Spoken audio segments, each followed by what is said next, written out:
Good morning and welcome to My Catechism. I am your talk show host, Father Lucas Inoc, and as usual, my co-host is Brad Adam and Pierre, the President of the Catholic Faith Defenders in the Archdiocese of Cebu. Today is the 23rd Sunday in the Ordinary Time according to our Church's liturgical calendar.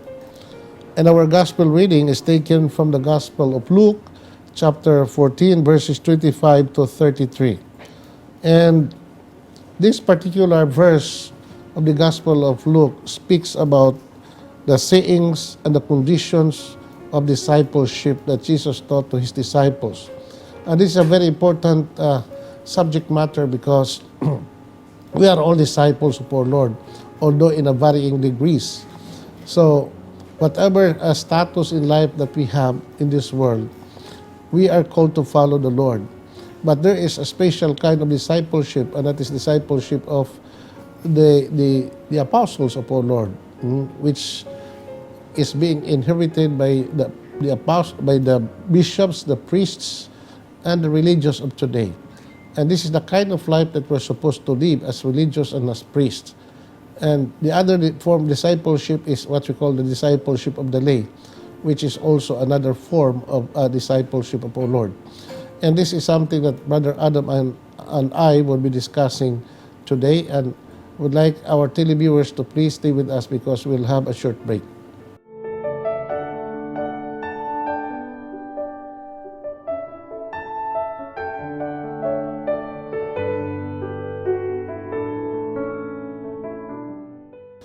Thank you for staying with us. May buntag sa itong mga televiewers, may buntag Brad Adam. May buntag, Father. Hinaut-unta nga masanagon ang atong adlaw karong adlaw, Domingo, and also the whole week. Yeah. I understand that dunay nag-ong bagyo. I hope that kini mo bagyo diligin mo maigo sa atong nasod, no? Especially here in Cebu and also in other parts of the country. So mao na Brad nga kining niya nagta sa buwan sa September. Sa mga itawag bear months, no? Bear months na So, happy ta sab ang kasaulogan sa Pasko sa pagkataos ng Ginoo. And hopefully, kining atong pandemic crisis due to coronavirus 19, mo'y nakahatag nato og dako kayong kakulian sa atong mga kalihukan karon, which hangtod karon pag matawag nato totally eradicated. Yeah. So, hinaut-unta na we'll be back to normal 100% sa atong usual nga dagan sa atong kinabuhi. Amen.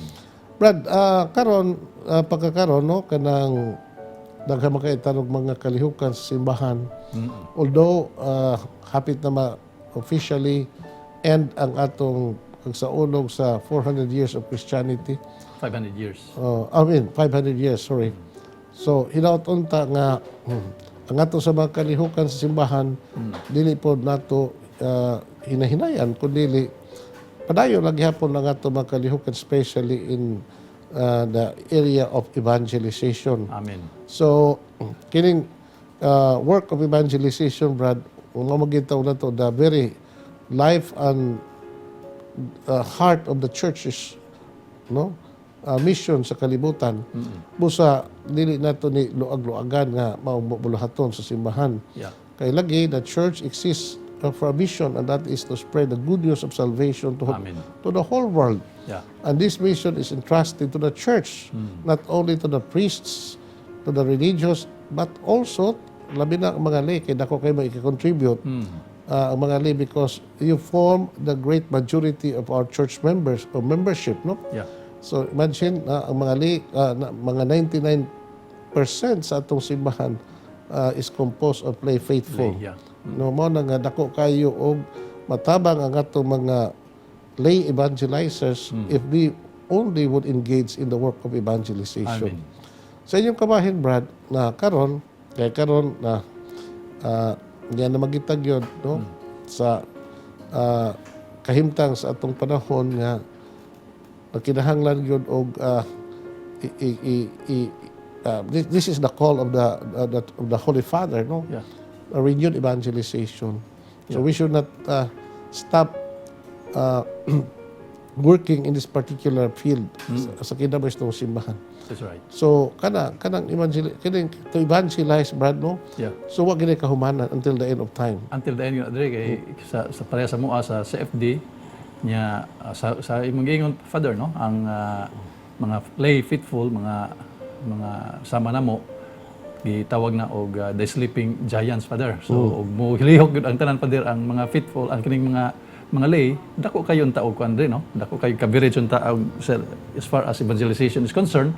Although diri sa ato sa Cebu, daghan na kalain-lain ng mga organization, mga religious organization, pero dili yun enough nga maka-penetrate pa ngadto sa atong mga kaigsuonan, Father. In fact, kami sa CFD, naagid atong regular Bible studies. Sukad pa gyud nas 1950s, Father, according to Brother Soc Fernandez, until now, no? Kay according nimo, way kahumanan ning area of evangelization, which is very correct, Father, tungod kay until now, nagpaghihapoy daghan atong mga kaigsuonan nga murag kuan lang gyapon, passive lang kayo sa pagka-Katoliko, Father.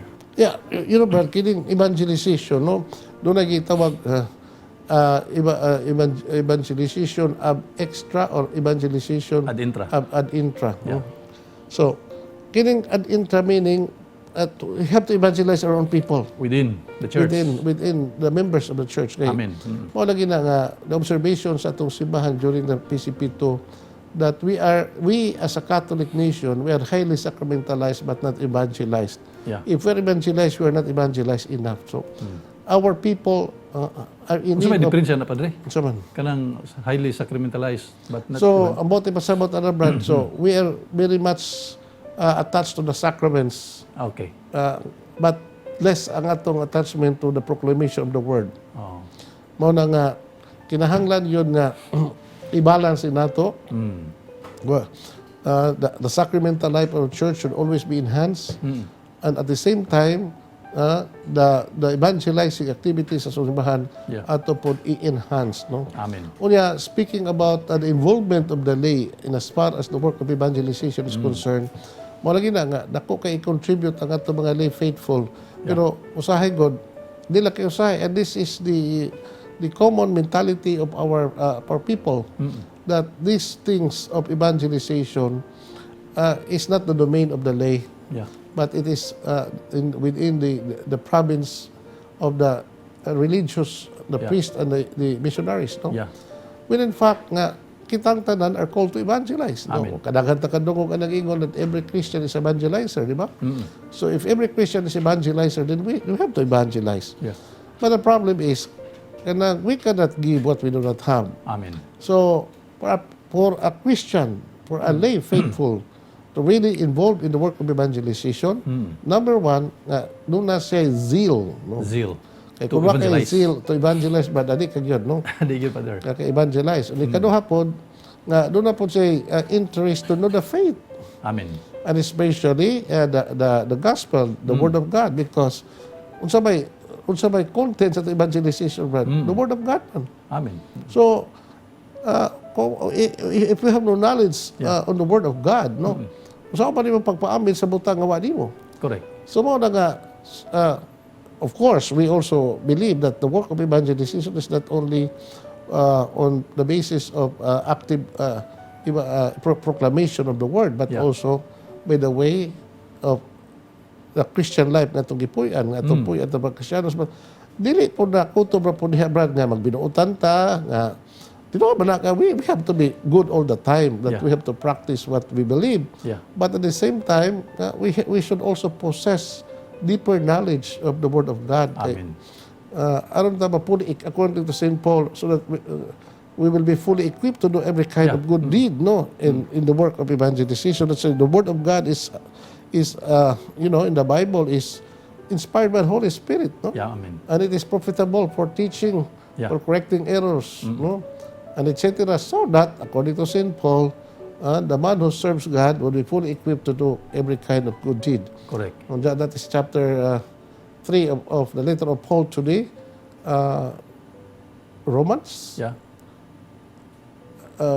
verses 3 and following. So mo na Brad, no, kinahanglan gyud nga ma-fully equipped ta sa mga bulaton nito simbahan, no. Mo na Nya nganong ato nang emphasize Brad because ang atong ebanghelyo karon focuses on the work of a disciple. No, in fact, kung aron masabtan itong tanan ato ni basahon ato ebanghelyo, no? Yeah. So, a reading from the Holy Gospel according to Luke. Glory to you, Lord. Great crowds were traveling with Jesus, and he turned and addressed them. If anyone comes to me without hating his father and mother, wife and children, brothers and sisters, and even his own life, he cannot be my disciple. Whoever does not carry his own cross and come after me cannot be my disciple. Which of you wishing to construct a tower does not first sit down and calculate the cost to see if there is enough for its completion? Otherwise, after laying the foundation and finding himself unable to finish the work, the onlookers should laugh at him and say, "This one began to build but did not have the resources to finish." Or what king marching into battle would not first sit down and decide whether with 10,000 troops he can successfully oppose another king advancing upon him with 20,000 troops? But if not, while he is still far away, he will send a delegation to ask for peace terms. In the same way, everyone of you who does not renounce all his possessions cannot be my disciple. The Gospel of the Lord. Praise to you, Lord Jesus Christ. So, mo ni Brad, ang ebanghelyo nato karong Domingo ha, no? This is what we call the conditions of the discipleship, no? Yeah. Nga ang pagkatinunan sa Ginoo Brad, no? Kung kinahanglan gini og dako kaayo nga sakripisyo. Amen. And this particular passage kinahanglan pod og deeper explanation Brad. Kay at the very sound of these words of our Lord Brad, as if nga kinahanglan ba di atong magtagon atong pagtaos ng ginikanan. Imagine, mingon tong Ginoo, if anyone comes to me without hating his father and mother, wife and children, brothers and sisters, and even his own life, he cannot be my disciples. Yeah. Also, yun ka na yun matanga sa pagkatinunan nga giniman sa itong Ginoo that we have to hate our own family. Yeah. So, sabihin siya na to hate, Brad. Kaligut-gutan. Kaligut-gutan. Sa the dearest of our relationships sa kalibutan, Brad, ang atong ginikanan, atong family, even wife and children. No? So, and this is something that we have to discuss after this short break because kini, Brad, dako kining pagtulunan o dako kining mga pulong sa Ginoo that kinahanglan nga atong yung tukion aron dili ta masaag nini maong pagtulunan. Amen. So please stay with us.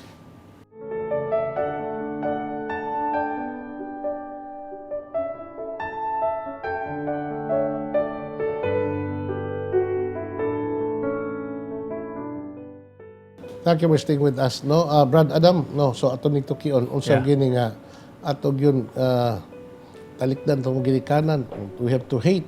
Kuya Urban Andre, og literal na to pagsabot na Mao lagi nga. Murag nagi kay liability aron ri pagpasabot Sabot. sa itong iso. Dili ni sabto nato in a wag ka na. strict literal sense of the word. Sige di. Kini kong mga Hudiyo, Brad, they belong to what we call Semitic culture Semitic. Yeah. because they were Semites. Yeah. So the Middle Eastern people belongs to the Semitic race. Ang ilang panhuna-huna ug ang ilang kultura ug ang ilang manner of speaking, Brad, is very colorful, Yeah. vivid, and poetic Yeah. sometimes. So, muna to emphasize a certain point, they need to be more emphatic sa ilang mga sulting, magamit silang mga, in our modern language, mga figure of speech. Yeah. Kami nang gitawag og kanang usa ka Mura na hulad pamulong, Brad, nga Muradig kuan brade. Muradig balaknon sila di. mga balaknon kay mga poetic. pamulong. So, magamit sila mga vocabulary nga to emphasize the point, good Brad, no? Yeah. No? To the extent nga ma-misunderstood nato na in our modern language karong panahon. Correct, oo.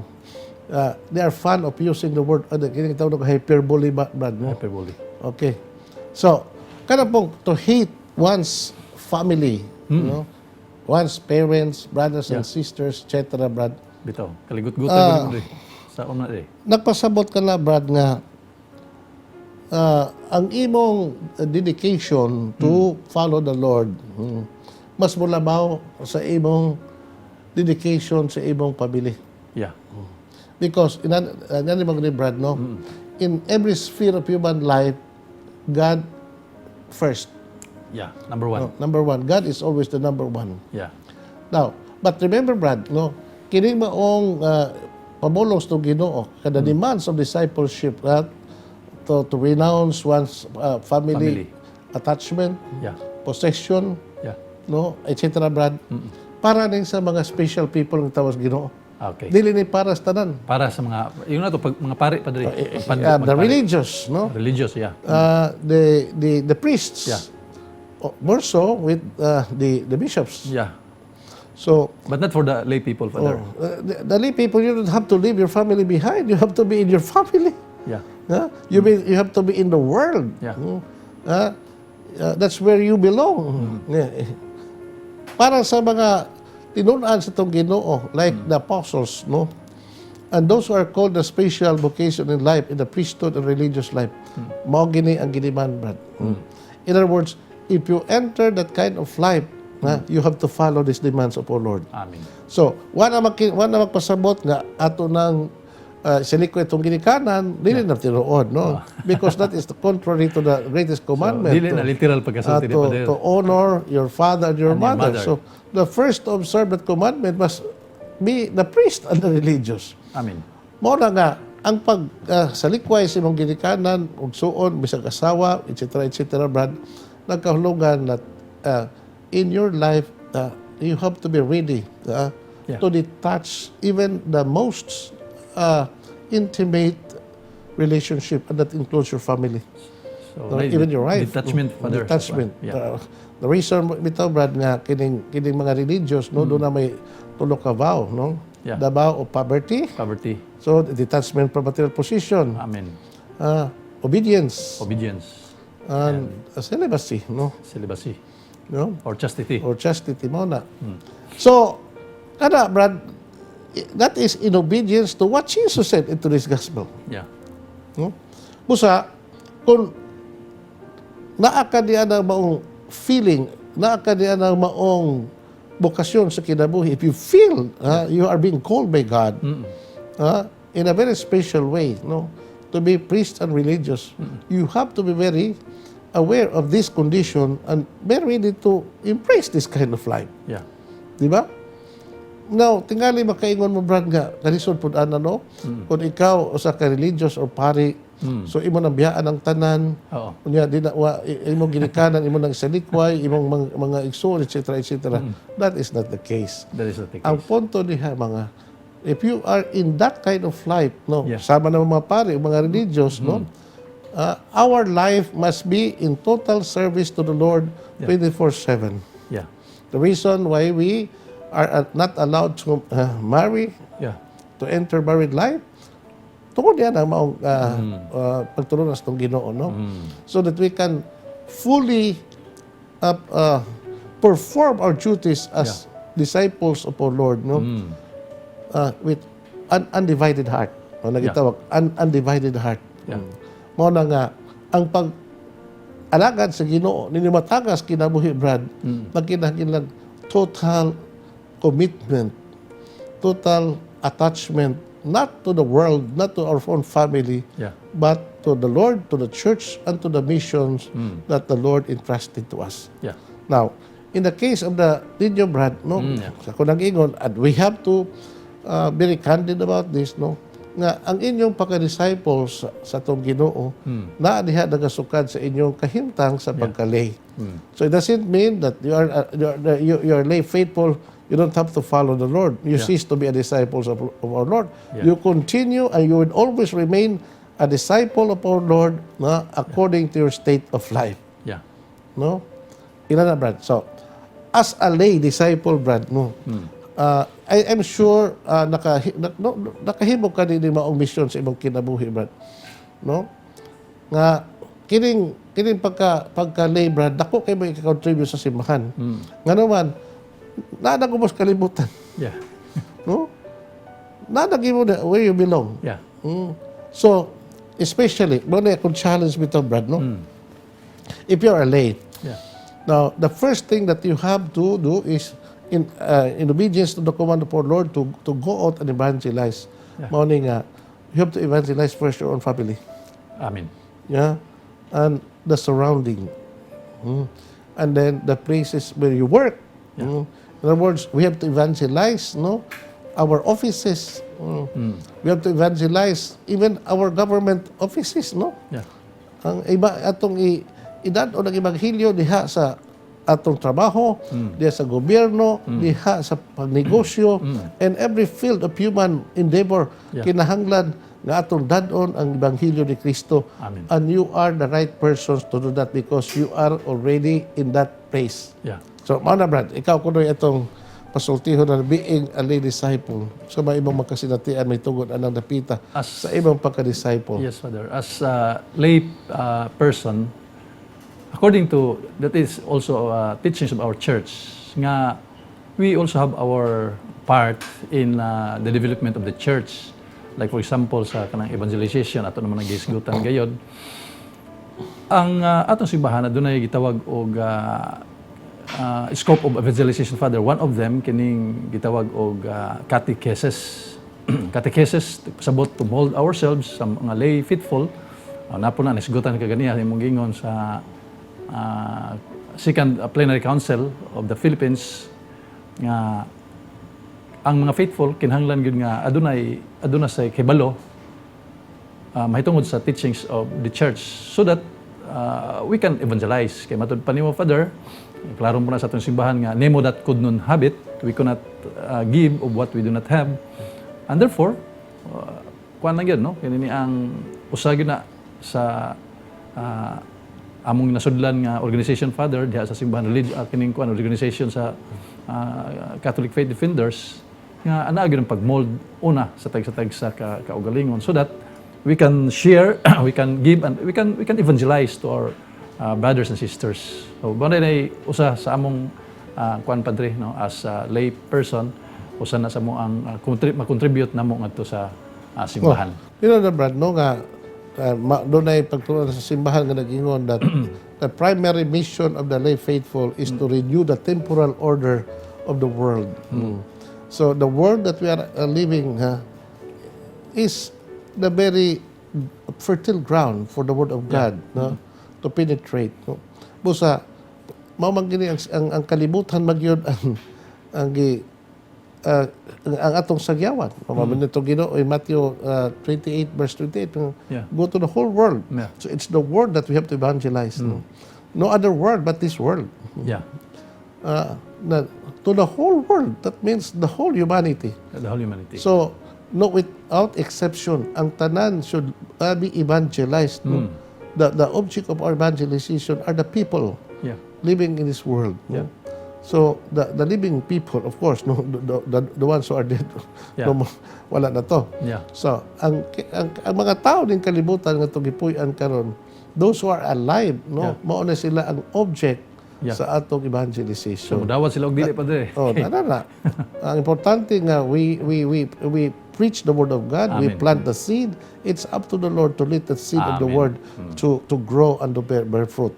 So mao na nga padayon ta din atong pagtukid itong atong ebanghilyo karon because nindot kay itong ebanghilyo karon because it talks about discipleship and it also talks about evangelization. Amen. We'll be back after this short break. Please stay with us.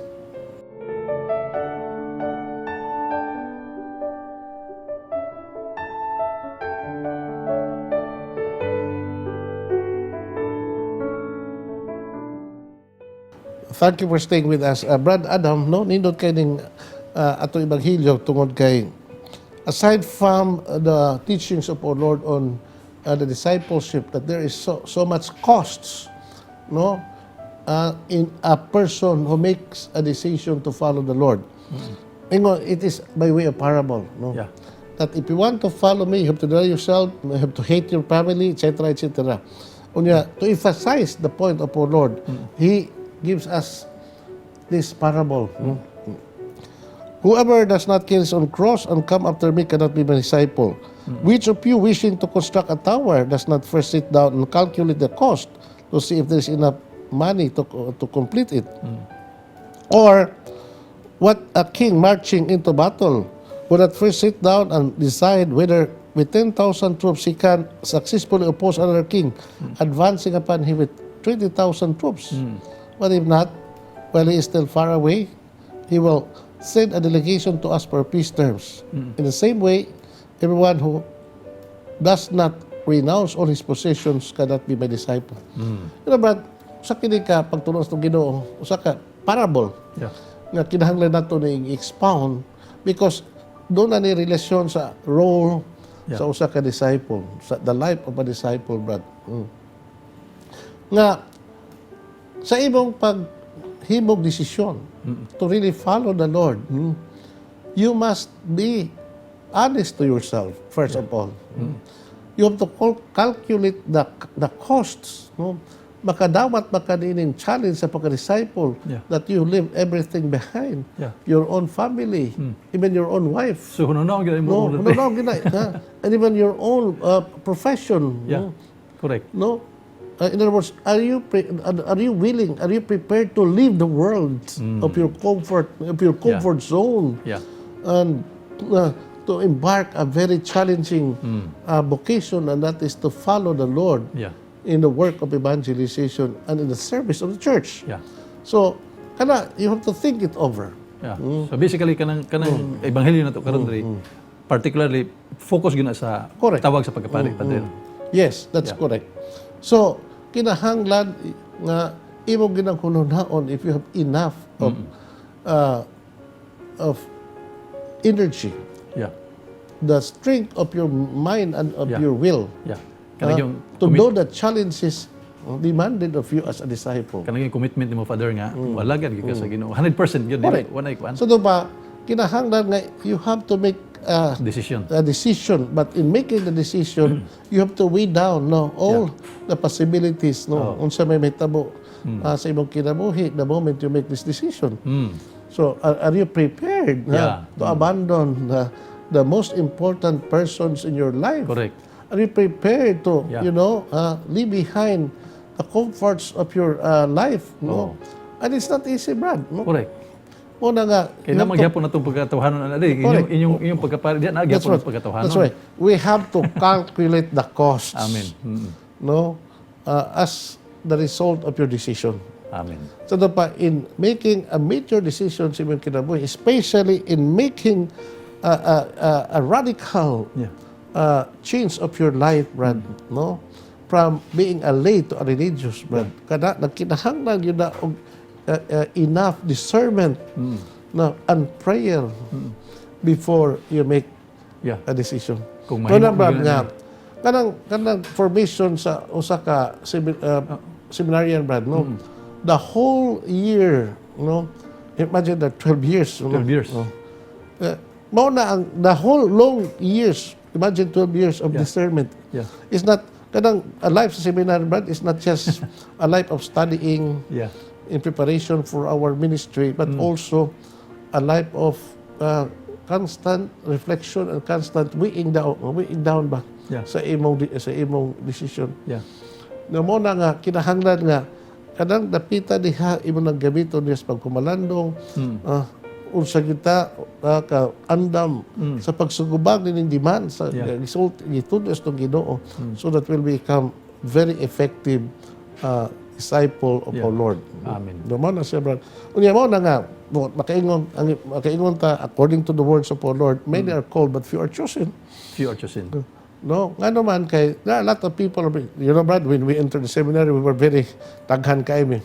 But many, only a few of us got ordained to the priesthood because many could not survive the formation. Yeah. And many realized that this is not the real vocation that they wanted to embrace ilang kinabuhi. Una nga, kung andam ka nga sunod sa Ginoo, you must also be ready to make so many sacrifices imong kinabuhi. Kan mo di sa pagsulod sa seminaryo, kay ba na mo daan sa celibacy? Of course. So, usa na gyud na sa inyo gidetermine Of nga course. ikuan gyud. I-deny gyud yung kagalingon ana. Kanang celibacy, Brad, it's a form of discipline in the life of the priests in the Latin Rite, no? Yeah. So, you don't look in a siman that if you really wanted to become priest, be ready to embrace this life. Yeah. No?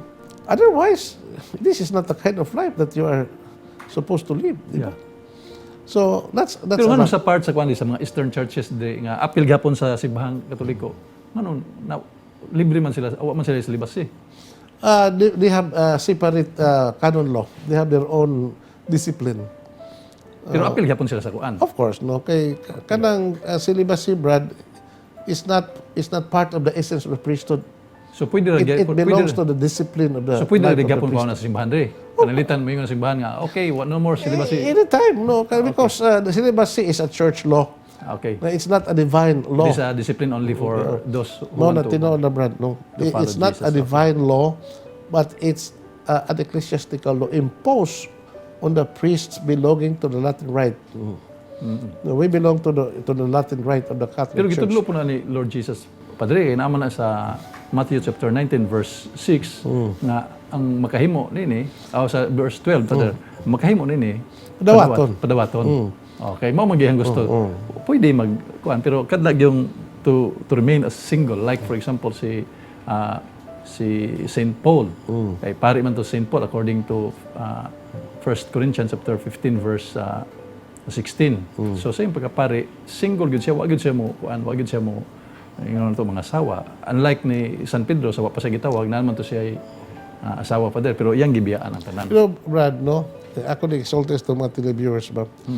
Now, the only proof that Saint Peter was married is because in the Gospel of Matthew, nga ang ugangan nga babae ni San Pedro nagmasakiton.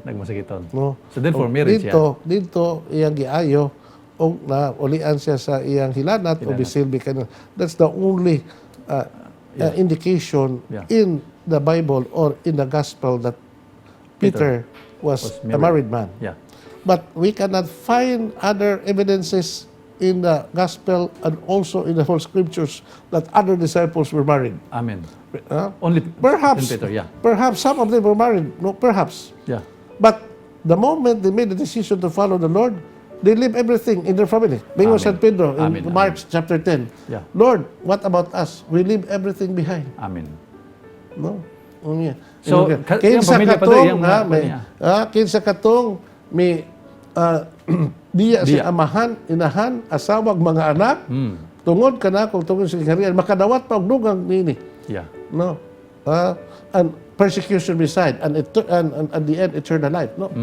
So, diba, ilang gibiyaan. And they embrace the life of celibacy. Yeah. Na, other disciples, wa gitay makita nga ebidensya nga kato sila minyo. Perhaps they were. Sa to pa din connection dito pa diha sa ebanghelyo nga gibasa diha sa Lunes nga sa dihang si San Pedro giingnan sa Ginoo, wala pa siya gitawag, giingnan sa Ginoo nga itagak na imong net dito sa laom. Dok in alto. Cast your net on the pag bira nila padre, di naman sila makadaog sa kadaghan padre. Anang tumura ni Lord si San Pedro ningon nga leave me Lord because I am a sinner. Nya diha padre iyang imbis daghanan to sila og kuha. Iyang gibiyaan og misunod siya sa Ginoo. Okay. So connection pa na dire. So na Brad nga lagi that was the call of the first disciples of our Lord, including Peter, his brother Andrew, and James and John, the sons of Zebedee, and other disciples of our Lord. They were actually being called by the Lord, when they were in the midst of their fishing business or trade. So, lain-lain ang atong vocation story, Brad. Lain-lain ang vocation history sa mga tinunan. Pero just the same, they made a common decision to follow the Lord and they changed their whole life. Amen. No, until many of them were martyred and died for the cause of Christ and for the gospel. So, literally, they obeyed the command of our Lord in today's gospel reading. Yeah. To leave everything. Including their own self. Amen. Sa isultis ng Ginoo, if anyone comes to me without hating his father and mother, wife and children, brothers and sisters, and even his own life, he cannot be my disciple. So, the disciples of our Lord really and literally offered their life to the Lord. No, Saint Paul died a martyr's death. Saint Peter and other apostles of our Lord except John. Except John. But so also John really suffered a lot. Until he died a natural death. So mao ni Brad nga ang pagkatinunas ng Ginoo dili sayon kay kinahanglan magpasan tas ng cross. Kada adlaw follow the Lord each day. Follow the Lord, no turning back. But by following it, we may renounce our life in this world, but we find much better life. Amen. Because the end result of all these sufferings that we make in obedience to the will of God, why lain din, but eternal life. Amen. Salvation of souls. Not only the souls of the apostles, not only our own individual souls, but for the souls of other people. Because the main objective of our following the Lord is to save not only oneself, but to save the world. Amen. Okay, thank you for staying with us, and we hope that we will meet again next Sunday, next week.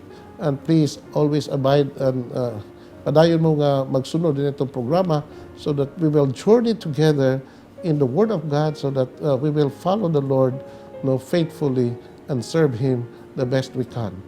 Thank you. The Lord be with you. And with your spirit. And may Almighty God bless you, the Father, the Son, the Holy Spirit. Amen. Amen. Thank you and good day.